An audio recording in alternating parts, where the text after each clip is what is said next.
What's up guys, welcome back to the channel. My name is Ben. So today when it comes to the latest tvOS update, I'll be happy to let you know that we now have a new beta. And if we go into our system settings right there and go to where it says software update and check for an update right now, you can see we have an update that's available on tvOS 18.0 with a new build number that is 22J5346A, and you can see there the previous update that I'm coming from, 22J5335D. So we went from a D to an A, which means that in terms of stability and in terms of weekly releases, at least for tvOS updates, we are approaching that time, because when a new tvOS update has an A at the end of the build number, it means that it's becoming more stable and a final release is approaching soon, just after an RC. So if I click where it says download right now, you can see the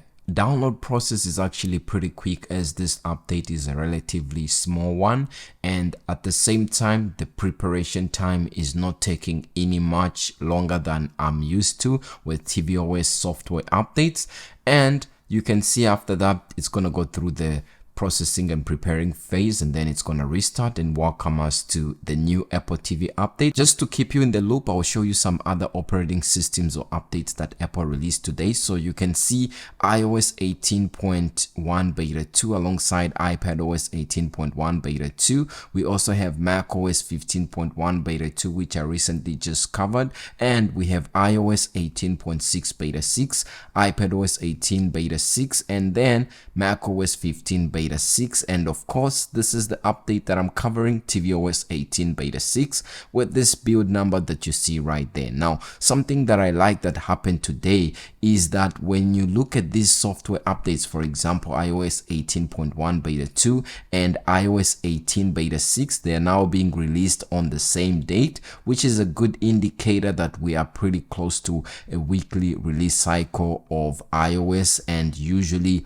tvOS and macOS follow suit. So that's something good. But my device is now up to date, so going into the system right here, and then where it says software update, and then trying to look for a software update, you can see our device is now current, and at the same time you can see the new build number, something that has been recently upgraded with the latest tvOS 18 version. You can see here on this Mac Rumors, which is a very reputable source, that Apple TV will soon gain the ability to push external links to nearby iOS devices, and that is all thanks to the new tvOS 18 developer beta that was updated. It gives a preview of some pretty special integrations that has the ability to distribute related media like books, soundtracks, and augmented reality experience to the iPhone and iPad, and this will be able to be coming to TV with tvOS 18, including some of these other features. And I don't know why Apple won't just by default allow Safari or Chrome on the Apple TV, because that will be a much better experience since the app is on device. But it's pretty cool to see that this is going to be coming to the Apple TV pretty soon. If you open up the music application, you can see a change that has been made right there. So besides the home, you can see there's an ability or the option that says new, and that before used to be called browse, which is about one of the changes that this update introduces. And of course, now with tvOS 18, a pretty cool update or feature that used to be there with the previous tvOS version and was sort of removed is the ability for share play. So now when a song is playing like this and you click on it, you have the ability to share play, and when the user scans this QR code, even if they don't have an Apple Music subscription, they are still able to share and control your music or become the DJ, and only the person that's being the host on the Apple TV or that has the Apple Music account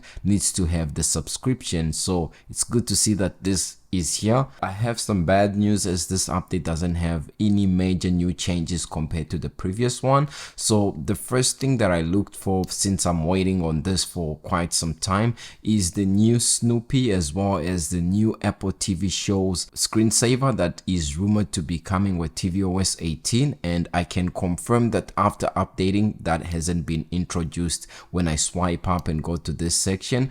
And at the same time, if I go into my settings right here and select the screensaver option, you can see we only have 3 selections that we have. A new one that was introduced here is portrait, and you have the ability to choose different subsections or different folders of portraits that you can show. But unfortunately, we still don't have the Snoopy screensaver and the Apple TV shows original screensaver as was depicted.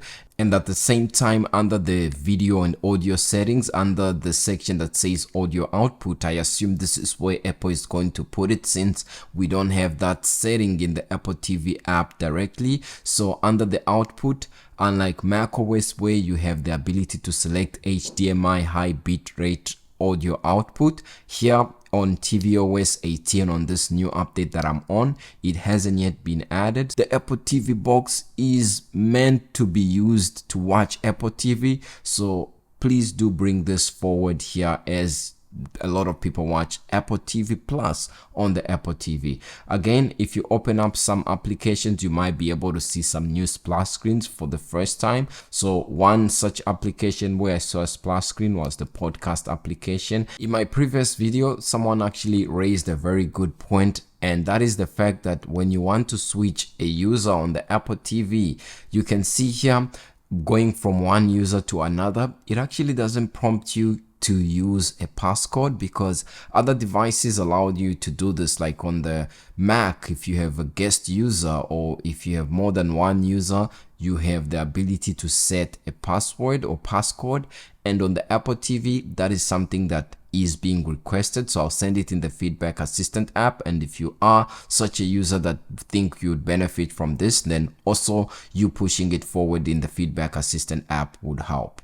Now, something that was recently added right here in the Apple TV application is the ability for you to view the rich metadata of a purchase, which is not just limited to the up next section. So right here you can see, if I go to my library and then go to one of my purchases and press and hold this button, I have an option to go to movie, and this won't automatically play, but it opens up this rich metadata page that you can see right there. And if I scroll down, you can see it gives me more information about this movie, like many years after the reign of Caesar and so on. And you can see more, and you can see some of the starring actors and director, and at the same time you have the ability to view directors or trailers as well. And you can see other related movies here, such as Dune and other Planet of the Apes. And this is not limited to the library section or tab right here. If you go to like the Apple TV home page as well,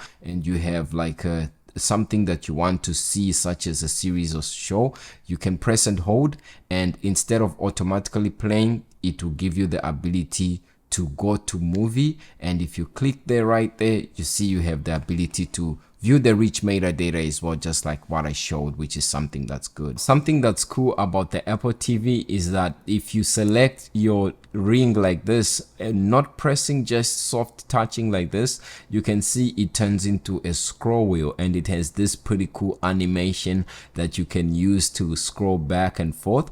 And it's very sensitive, so if you want to scroll using about 10 seconds, you can do it slowly. Or if you want to move like a wheel like this, you can see how the animation looks. It's pretty good. And something cool about the Apple TV that I want to show you is you can see my time right now, 21:22 or 9:22 p.m. and if I want to see the series that I'm watching right now, you can see I'm on the 13-minute mark. That's where I'm paused at, and by the time it ends, it still has about 20 minutes to go. So if I want to see what time it will be when the series ends, I can just select this playing bar and then play. And if I double tap, not double press, just double tap like this, it does take a little bit of, sometimes it seems to not work. So let's try that again. If I double tap this bar, you can see the time it is right now, 21:23, and by the time it ends it will be 21:43. So it doesn't always seem to work, and at the same time it does seem to be a hit and miss, but it's pretty cool. You can see the time right now, 21:23, and by the time it ends it will be 21:43, which is something that's cool. So that's something that you can see on your Apple TV to quickly gauge what time it will be when you finish your show. So tvOS 18 has a lot of new features and changes, but just for this update we won't cover everything since this is not the video for that. This is more of a beta update or a sub update as we get closer to the final release, and I'll soon be making a video of all the new features and changes that tvOS 18 has to offer. So if that's something that you want to see, definitely do hit like and subscribe so that you stay up to date.